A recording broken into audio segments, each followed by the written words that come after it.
She's traveled the world climbing trees and studying tree canopies in rainforests for more than 4 decades. And she is coming to Minnesota to talk about the role that trees have in our lives as humans. It was an honor to catch up with National Geographic Explorer at Large, Nalini Nadkarni. You are a National Geographic Explorer at Large. This is the highest distinction within that organization, and we are just dying to know what that means and what that looks like.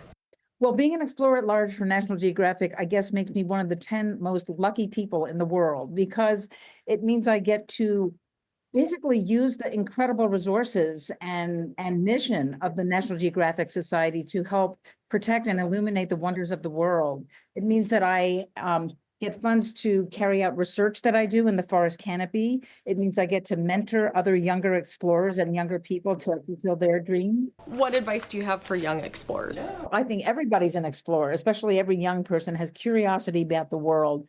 And I would say to try to get as much education as you can, to read as much about it, to have as many experiences as you can with whatever aspect of nature most attracts you. But the two places where I focus most are in the tropical rainforests of Costa Rica and the beautiful temperate rainforests of Washington State.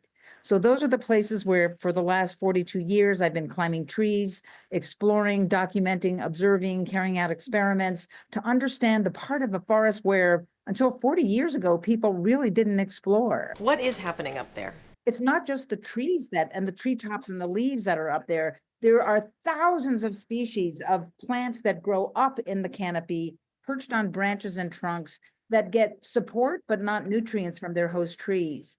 Literally thousands of vascular plants, of mosses, of bromeliads, of orchids, and then of course all the animals that use those as well, the hummingbirds, the monkeys, the snakes, the sloths. So it's very much a mirror of how access can provide understanding of something that we never knew about our planet. That it provides habitat for the animals that like to live up there, but it also contributes to the health of the forest down on our ground level. It holds on to these nutrients that are coming in from outside the ecosystem, holds on to them, and then later circulates them to the whole. Minnesota, actually a third of your state is covered with forest, which is really fantastic.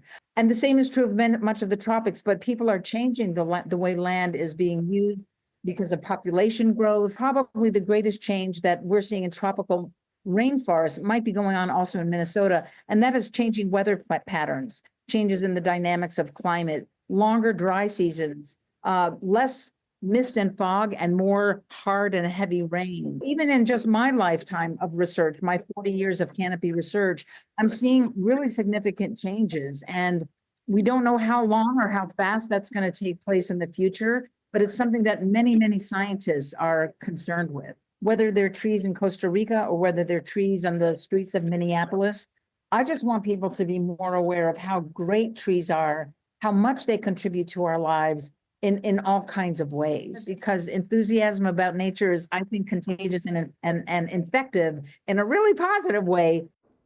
Don't you think, Jeff? Yeah, I mean, I'm excited. She exudes that. Nat Geo Live from Roots to Canopies at the Ordway on March 18th. That is next Tuesday. Tickets to see Nalini range from $29 to $60, and they're available at ordway.org, or you can reach out to their ticket office. But fun to meet like a professional explorer like that. And you heard her say she feels really lucky she's been able to do that work. 40 years up in the trees and looks like she could climb one right now. Yeah. 70 years old? She's She fit. is. It's amazing. I would not have believed that. Wonderful.